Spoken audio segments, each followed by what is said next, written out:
On June 25, 1950, 89,000 soldiers of the North Korean People's Army launched a devastating surprise attack on South Korea.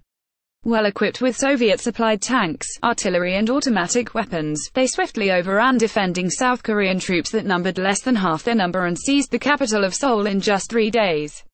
U.S. President Harry Truman managed to get to the United Nations to mobilize militarily against the invasion, a move only made possible due to a then ongoing Soviet boycott.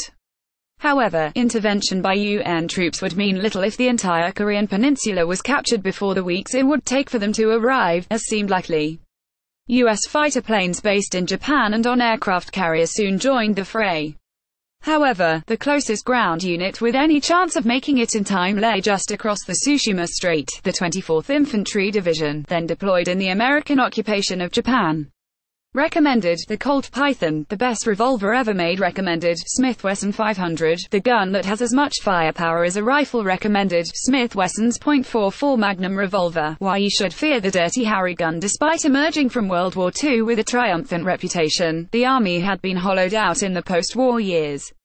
In the early phase of the new era of atomic warfare, it was expected that nuclear weapons would do all the killing, and troops on the ground would simply mop up what was left and guard nuclear weapons facilities. While the Pentagon focused on strategic bombers, the Army did not even standardize equipment upgrades that it had devised by the end of World War II, such as standardizing the issue of the M26 Pershing tank and the 3.5-inch M20 Super Bazooka for the infantry. The 24th Division in particular was composed largely of draftees with only 2 months of basic training, and was still equipped with older World War II-era support weapons. The divisional commander Maj. Gen. William Dean assigned Lieutenant Col. Charles Smith, a veteran of the Battle of Guadalcanal, to command the lead battalion to deploy into Korea. Butler planned on deploying the bulk of the 24th Division to defend the city of Tarahon, but he wanted Smith to race ahead as far north as possible to delay the North Korean advance. Task Force Smith was composed of the under-strength 1st Battalion of the 21st Infantry Regiment with 406 men. It had only 2 out of the standard 3 infantry companies. For heavy weapons, it had only a half-dozen mortars and 2.36-inch bazookas each, as well as a couple 75mm recoilless rifles. Artillery support was provided by 6 105mm howitzers from a battery of the 52nd Field Artillery Battalion, which counted an additional 134 men. Smith's battalion was airlifted to Korea on July 1, and by Independence Day he had raced his troops all the way to the village of Wesson, southeast of Seoul. Just north of the village he dug his infantry in on 2 90-meter-high hills overlooking a road leading to Tarahon, stretched out along a mile-long defensive line.